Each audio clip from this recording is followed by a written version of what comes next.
question you asked me.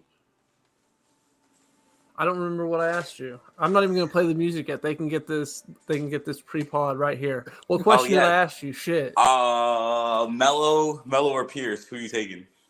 You asked me that. I didn't ask you that. Oh damn.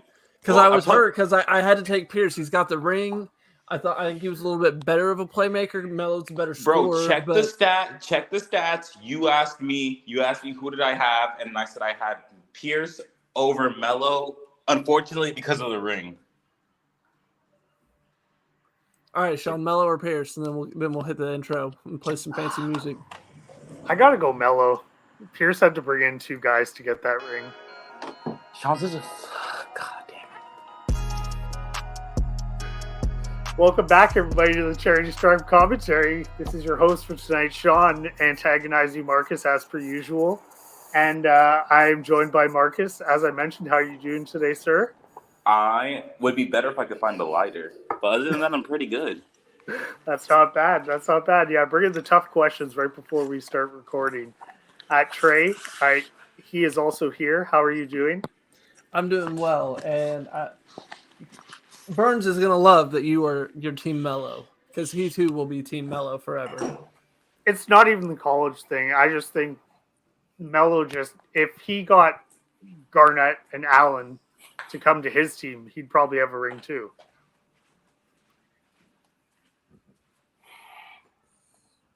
I mean, yeah, you might be right. You're probably right, but I cannot got disagree. One right now. I cannot disagree. But I also think his play style, just wouldn't be as conducive as it would have been with Kevin Garnett. Fan giving Paul Pierce love. I'm gonna drown myself. Over. I'm gonna drown myself now. Thanks for that, guys. Life has really come at you fast, and it's not that I want to give Paul Pierce credit. Please. There's a lot of people I do not want to, but I think it all really matters what you want more accolades. Actually, even when it comes to statistics or accolades, and if it comes to accolades, I think Pierce has it. If you want statistics, Melo's your man. As much as I hate a Boston fan, I just hate being pump fake to death as much as Carmelo did. And for my formative years, I had to watch the tail end of Carmelo forcing himself out of Denver, which was an ugly situation, to come to New York, to have mediocre success for 2 years, and then to be shit, and then to force himself out of another situation. So, granted, it's not Paul Pierce being on ESPN doing all that stuff, doing all the foolishness that he had, or Clippers Paul Pierce, but I think his resume does speak for himself. I don't remember Marcus ever defending Paul Pierce until he brought an escort onto a live stream, and KG had to just nix all of it.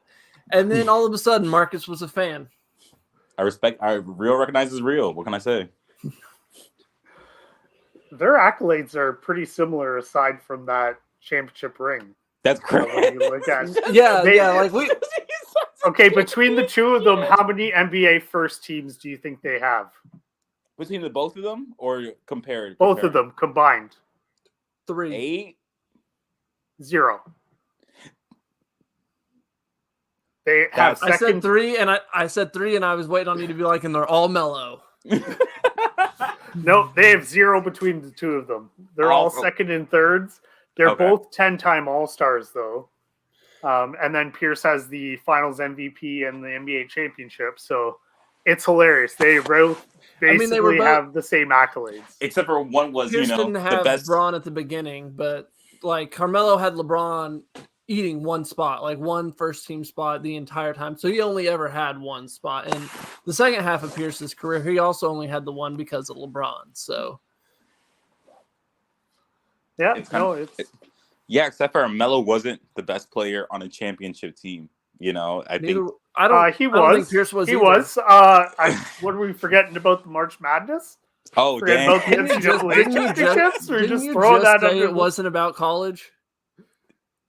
That's why I didn't pick him just because of college. Okay, but I'm saying we can't deny he won a championship. Yeah, but college basketball is a dead sport, and you know it.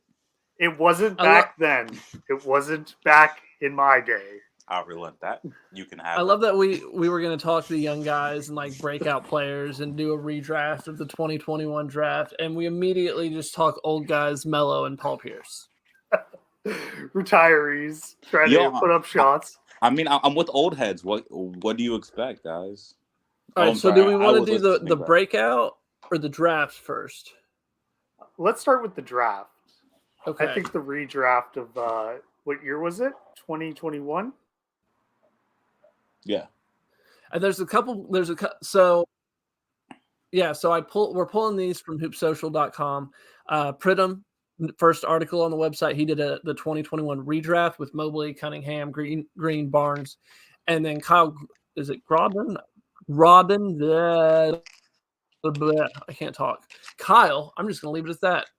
Kyle did 5 breakout players, and I saw some similarities. And breakout player, it's such a fun, easy thing to do anyway. I thought we'd just sit down and talk those. So redraft, it's Mobley, right? That's who he has. But I think we all agree that the Pistons would probably take Evan Mobley if they could go back and do it again. I don't know. Are we sure? They should. I don't know. I mean, in a perfect world, they would. I mean, everything's been guard-centric, so to have the anomaly of having one of the best, young big men's in the league, I think that's something that they would have definitely jumped on. And I don't know. I'm not as high as Cade as a couple of my other contemporaries are. Yeah, I agree. It would probably be Mobley. I'm trying to think back about their roster going into that draft because that's how I would look at it. But yeah, I'd say if I had the first overall pick, I'd probably take Mobley because it's not like any of the rest of the players just wowed you offensively. Surprised you're not taking Scotty Barnes number 1. Yeah, I'm not a homer that way. Scotty Barnes is in my Cade, top but just 4 with the still. size of the league. Yeah, that's fair. But I think the league is getting so much bigger and taller and longer. I just think the length is hard to pass up. I am one of those contemporaries who loves Cade, and I think he can still be like a number 1 guy on a title contending type team. But I think the versatility that Mobley offers, I think he would be the number 1, and that's who he had as the number 1. So we're all on page with that one. The Rockets taking Cade Cunningham too instead of Jalen Green. I think that would also be an obvious choice for them. Absolutely. The only other person I considered was who they have at 3 with Franz. Houston would go Cade. They can't draft Franz. It's Cade Cunningham played at what, Oklahoma State? They're not allowed. That's down the street, man. Oklahoma State's down the street. I think he's from down there too, so that's an easy pick. I just don't think that Franz had enough build-up at the time for him to get the second spot. Well, that's why this is a redraftable. Even in a redraft, if the Rockets, I know, but if you would have let me finish, my statement, I would have still said that Cade puts more butts in seats than Franz would, in my opinion. I might be wrong, but that was just how I feel on it. So I still think that Cade at number 2 is the most reasonable pick. I mean, he only played 12 games last year. He ain't putting a lot of butts in the seats if he ain't out there playing. Well, he sold a lot of seasons tickets. I think that is true. And he would go well there. It's kind of like the Zion thing. Just having him on your team just makes your team a lot more marketable than not having him on your team does. And bless you, Trey. Man, I tried to get that mute in. You did. We just saw. All right. He has Franz going. Oh, I did. Nice. I got Franz going to the Cavs. I think that's a great fit. They've been needed a small forward. They wouldn't have Evan Mobley in this scenario, but they still have Allen. They'd still have still be able to trade for Mitchell, have Garland. And who knows, maybe if you don't have 2 non-shooting bigs, the Cavs might fare better in the playoffs where the Knicks were able to just take advantage of the way that team was built. I thought in my head about Scotty maybe going to the Cavs, but then it'd just be a redundant situation of having Evan Mobley light So I am inclined to agree. Yeah, I agree. I think the offense that Franz Wagner brings is what they're looking for in that spot.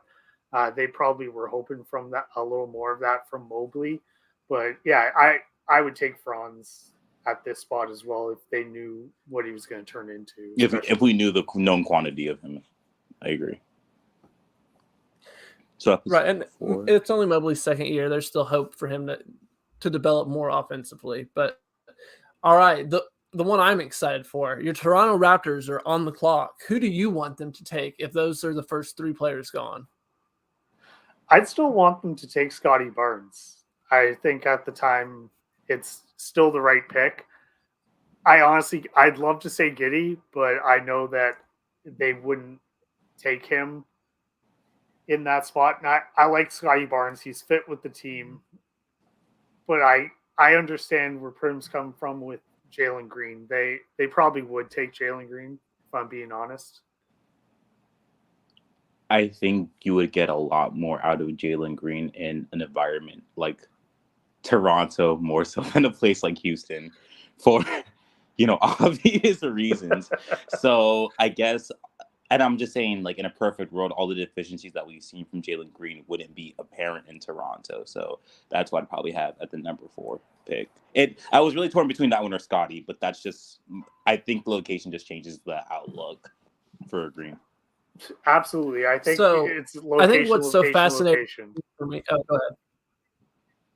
I think what's fascinating for me about this is, so I see this and in my head, I'm like, Jalen Green would really have benefited these last 2 years from having a point guard like Fred VanVleet to play off of. And then I remember, oh, wait, he's about to have a point guard named Fred VanVleet to play off of.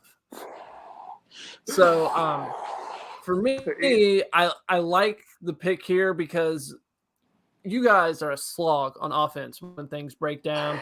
And Jalen Green is just a bucket. And if you surround him with the length and the defensive chops, he seems to be a guy who he's a hooper. Like, he's going to try. So I think he'd be great in Toronto. No, you're absolutely right. He is a bucket, and he would be better offense than Scotty Barnes right off the hop. So and that's why I say I totally understand if they took him.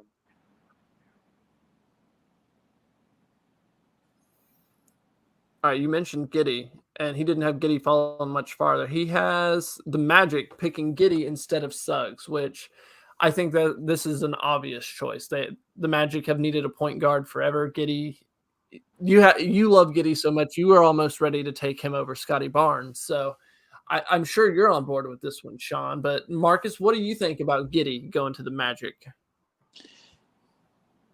I like it. I really do. I still am optimistic on, it's not perfect, but I think Cole Anthony could still be serviceable.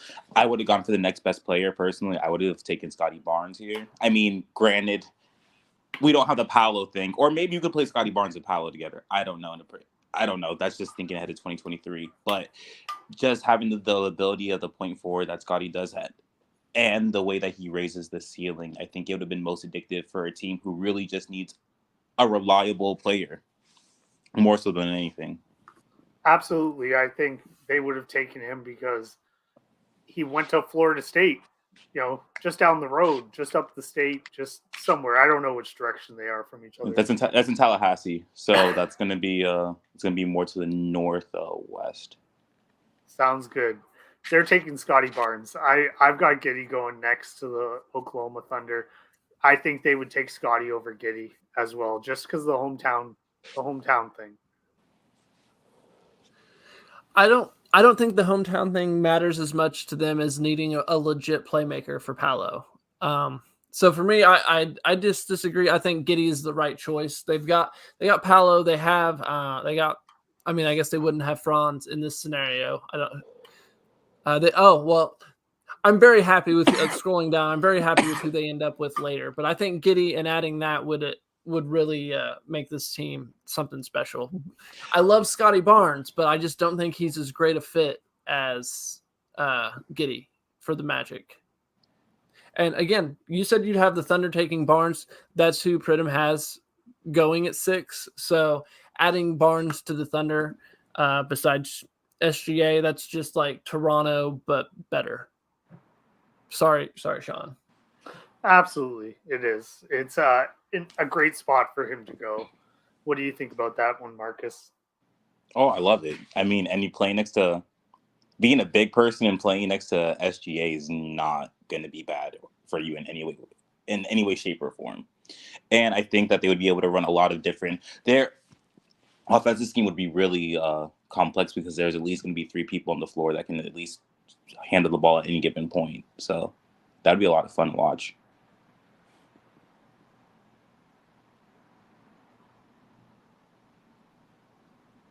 Not as much fun though as the next one for me. The Warriors taking Şengün at 7 and his playmaking and passing ability with Curry and Clay and Draymond. I think that would just be the most entertaining thing to watch. And something I'd never considered until I read this.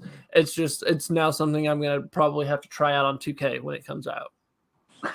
Like it would just be that enjoyable for me because I love the way Curry moves off ball, and to imagine him with, I mean, Şengün, I think he's a better passer than Draymond. Like I think he is. I think he's at the same playmaking level, but I think he's a little bit better passer. Damn. Oh, definitely, yeah.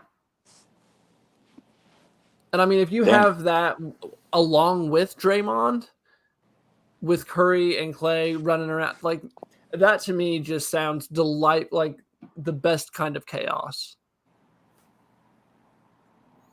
Damn, I'm actually envisioning it now.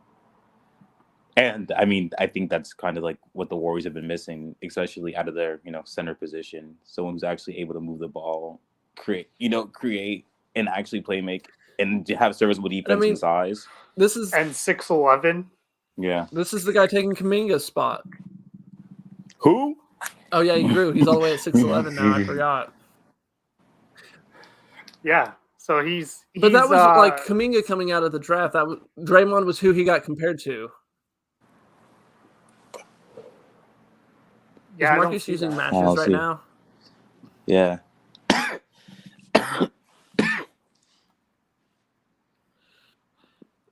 Okay, I mentioned earlier that I liked who the Magic got at 8, even though they weren't able to get Franz. And Trey Murphy is who he has going to the Magic. Obviously, I love Trey because he shares a nickname with me, but the dude can shoot from like way outside. He's huge. He's like 6'10". I love him. I think he might have secondary star potential, and I think this would be a wound because this is the pick the Bulls gave to the Magic, and Trey Murphy going there would hurt just as much as Franz. And ouch. Damn, it's kind of like getting Franz Wagner without getting Franz Wagner. That it's a great pick. I mean, he can't play make as well. Yeah, I love that he goes by Trey Murphy the third. That's just like, dude, what? I refuse to call him Trey Murphy the third. To me, that's got to be something that the press has done or picked up on, and he's just let it slide. Because as a fellow third, I know that is not how it works. That's not how it goes, and he's just ran with it, and it sounds nice. It flows well, like Trey Murphy the third. It has a nice ring to it. I understand it, but I refuse to call him that. He is Trey Murphy to me. Give the man his respect, Trey. Just call him the third. It sounds good. It sounds really good. Well, what's his first name? Damn, I want to reference this. Is it like Ben Murphy the third? Let's see. Trey Murphy. Let's see what we got. It's Kenneth. But yeah, like he would just be Kenneth. Okay, so if we can go Ken. We'll shorten it to Ken or Kenny. We can go Kenny Murphy the third. Kenny Murphy the third sounds a lot better. That actually okay. So from now on this podcast, Trey Murphy is now known as Kenny Murphy the third. I think he would be great on the Magic with Giddey passing him the ball. Oh, his dad actually goes by Kenny, and his grandfather goes by Ken, so he goes by Trey. I just think it's hilarious that everybody puts the third behind his last name. It's like that's not part of his name when his name's Trey.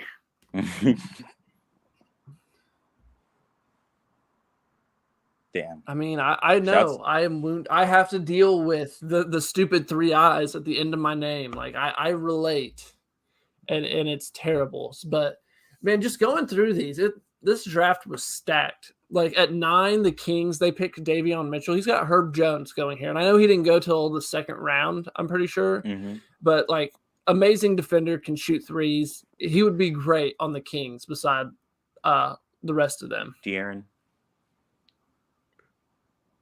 All right, so that's at 9. Who's at 10? Quentin Grimes. That boy. Grimes over Kuminga and Suggs.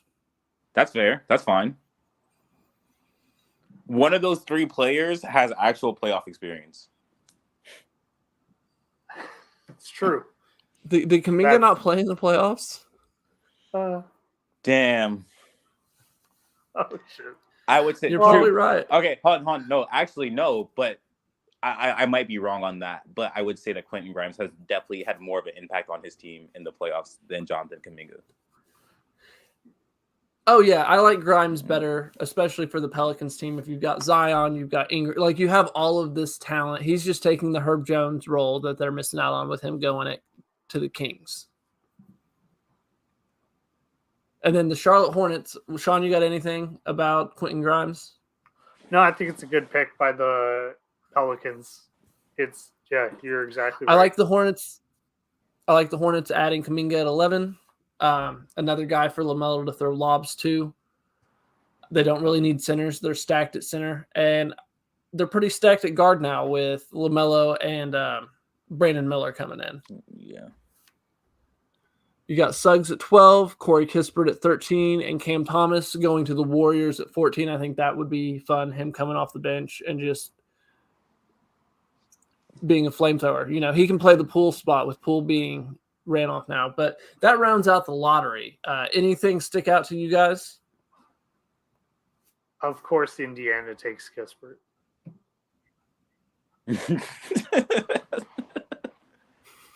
They can't help themselves.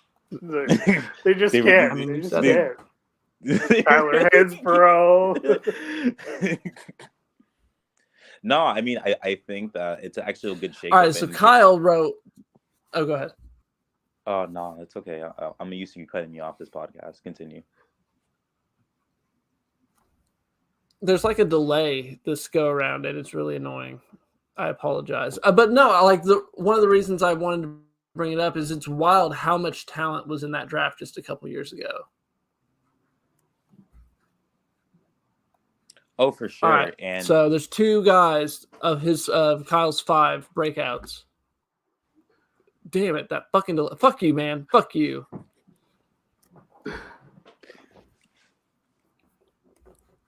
I give up. I give up. Trey, you got it. When you need me, you call on me.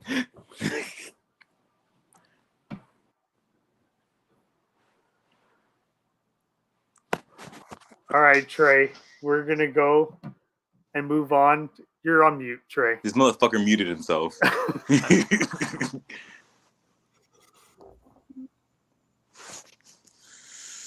You said we were going on. Yeah. So what's the next topic? We had a couple of those players. They showed up in a top 5. Breakout guys. Yeah, so Kyle has his top 5 breakout guys. He's got Jalen Green and I think are pretty well on everybody's. But he has Josh Green from the Mavericks. And do you guys like I hear a lot of people talk about Josh Green, and I don't get all the excitement.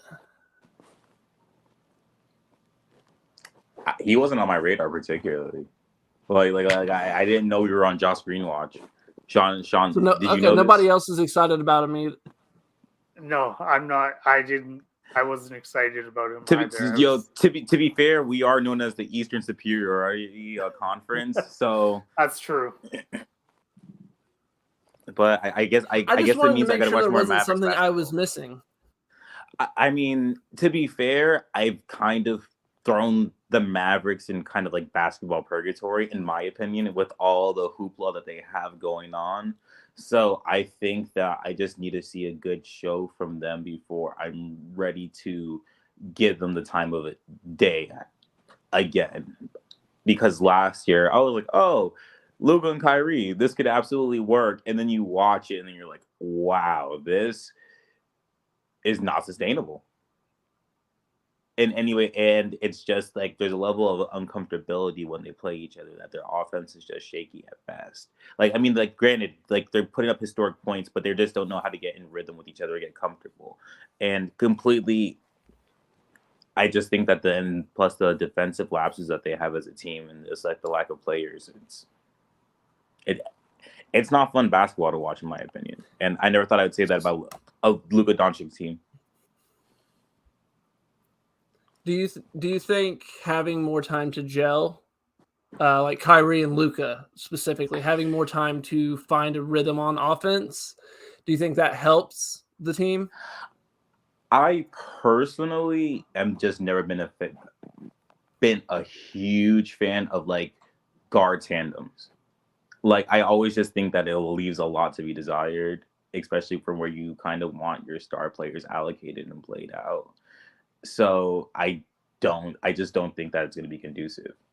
Like, if I have two hyper offensive players, that's super good. But like, I don't need two hyper offensive players on the team at the same time. Like, I need someone who's going to do the dirty work, who's going to do the cutouts, the box-ins, who's going to get offense, who's going to get rebounds of any meaningful rebounds of any side of any kind, and know how to set up the team on a defensive side. Like, no matter what, you're going to need a defensive-ended player on the offensive side to be competitive. So that's just my take on it. Or I could be horribly fucking wrong, but I just don't think it looks well for Dallas. Well, for me, my breakout guy on a team that I think is going to get to gel and be a lot better this year is our favorite West Coast team, the Minnesota Timberwolves, man. McDaniels on the Timberwolves. I think he is going to shine this year. I think he's gonna get all defense. Was he on an all? Did he get all defensive votes last year? I don't remember off the top of my head, but he's who I decided right as soon as we started the podcast I was going to talk about. So I think he's going to shine next to Ant, and with Rudy and Cat having more time to figure it out, hopefully Cat doesn't miss so much of the season and then have to try and get back into shape while playing NBA games. That's who I've got as my breakout guy. I think he's going to get paid, and he's going to be the guy that helps them be a top 6 team in the West next year. No, that's a good point. I love that pick, Trey. I loved seeing that they had Tyus Jones there. NCAA champion Tyus Jones. But I really like the Trey Murphy pick. I think Trey Murphy's gonna come out this year. He's gonna be the player that they need, and that's who I'm picking out of this 5 here, and I don't really have anybody else. I'd love to say Caleb or Evan Mobley, but I don't think so. You don't think Mobley's going to break out? No, I think it might be an off year for Mobley after those playoffs. Sean, I expected you to be more optimistic.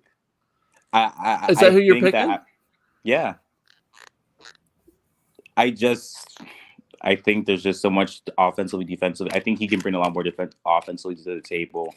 I think when you bring up gelling, I think that the Cavs will gel the best coming off this offseason. So I just find it hard to not pick against him, but I'm also biased against the big man.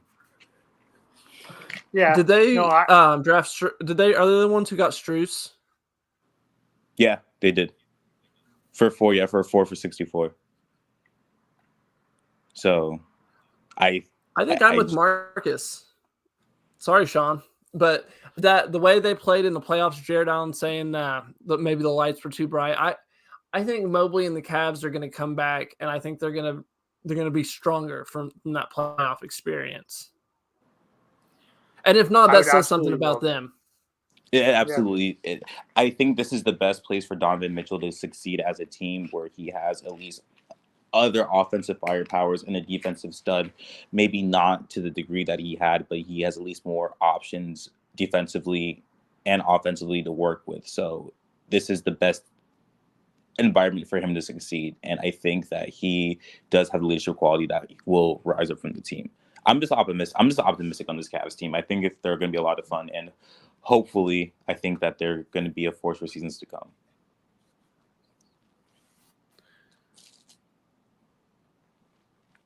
I'm trying to think of a good cat. So do you think the Cavs are a top 4 team in the East next year?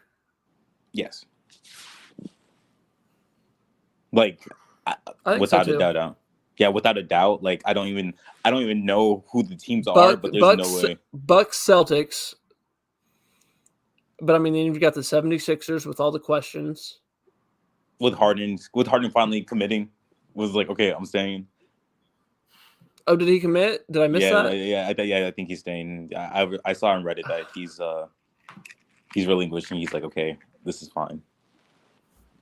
I mean, even still, like, I don't have any faith in the 76ers this year. Do you, Sean? No, I never do. You're like, what is negative faith? Yeah, pretty much. And Cleveland came in 4th last year, so that's a good bet. I do see Miami hopefully doing better in the regular season and not having to slog it through the playoffs. That's not our way, brother. That's too easy. We have to do things the utmost difficult path. Oh, yeah, I think the Cavs being a top 4 team is a pretty good bet for the East. And I don't know, if Damon's up in Miami, I really like the trio of Dame, Butler, and Bam. I think that is a well put together trio. It's a big if. They complement each other well. Okay, we're just patiently waiting for it to happen. Emphasis on patiently. Like I told you 2 weeks ago that I was over this 2 weeks ago. Sorry, I just had to bring, like, we're talking, like, I like it. I can't help it, and I think it's gonna happen eventually. Yo, would anyone be surprised if the Knicks were a top 5, if not top 4 team in the East this year? I think I will be surprised if they are a top 5 team. I think they're a top 5 team. They came in 5th last year, and I don't really see, like, if the 76ers bomb out, they could even be top 4. You could be looking at Cleveland 3, Knicks 4. I'm just throwing like Boston 2 and like Celtics 1. I wouldn't be surprised. Yeah, Milwaukee, Boston 1, 2 in some order. Probably Milwaukee 1 because they care more about the regular season. And we'll throw the Sixers in the play-in. Oh, for me, I think this is the year Thibs catches up to the Knicks. Yeah, that's true. Yeah. Oh, this is the year it all comes crumbling. It's usually around now. It wasn't nice.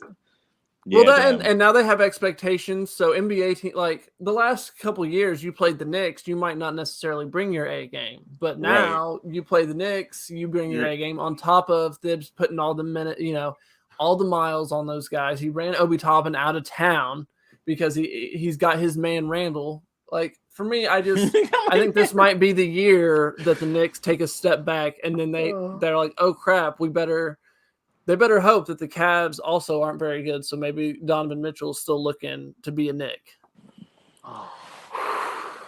Damn. Because Mitchell's only got, I think, 2 years left on the deal. He didn't want to go to Cleveland. If Cleveland takes a step back, if Mobley and Allen don't work, like, we could be looking at Mitchell being back on the trade block. Ooh, what do we want to get Cleveland back?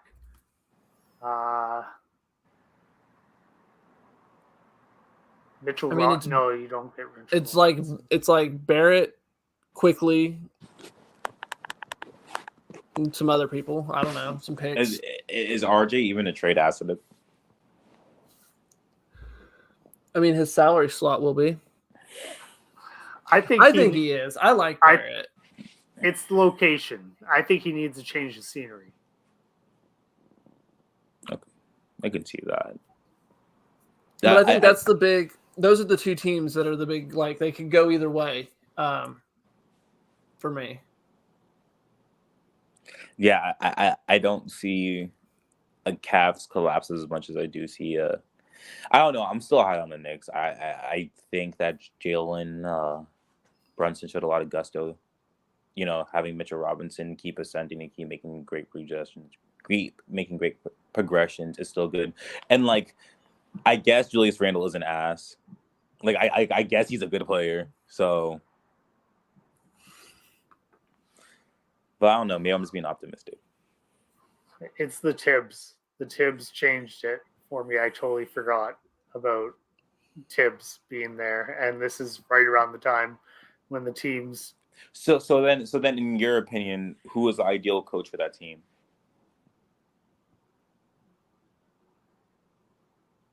Budenholzer. I don't know. I thought Bud was going to go to the Spurs, and then Pop signed that big extension. Yeah. I want them to succeed, Sean. Don't do that to them. But it's Doc going back home. He played there. He can't, bro. I think he's working on TV now. He got a TV deal. Well, ESPN got rid of Jeff Van Gundy because they were worried he was going to become a coach. So they hired a person who just was a coach. Who should never be coaching ever again. James Dolan doesn't know that. Yeah, I forgot that man exists. Damn. Never mind. All right, Sean, wrap this up. Take us home, sir. All right. Well, thank you so much, everybody. Go check out hoopsocial.com to check out those articles that were on there. You've got Trey on there as well, helping out. We've got Trey. Where can we find you on Threads? Is that on the Threads new place? at Finally? Yep, that's where I'm at. Yeah. Are you off X? Oh, I haven't been on Twitter since 2022. Okay. Oh yeah. I forgot you left when I did. And Marcus, where can the people find you? Also on Threads. At No Chill Will. No Chill Will. All right. Threads is the place to be these days. All right. Stay safe out there, everybody. Have a good one. Have a good one, guys.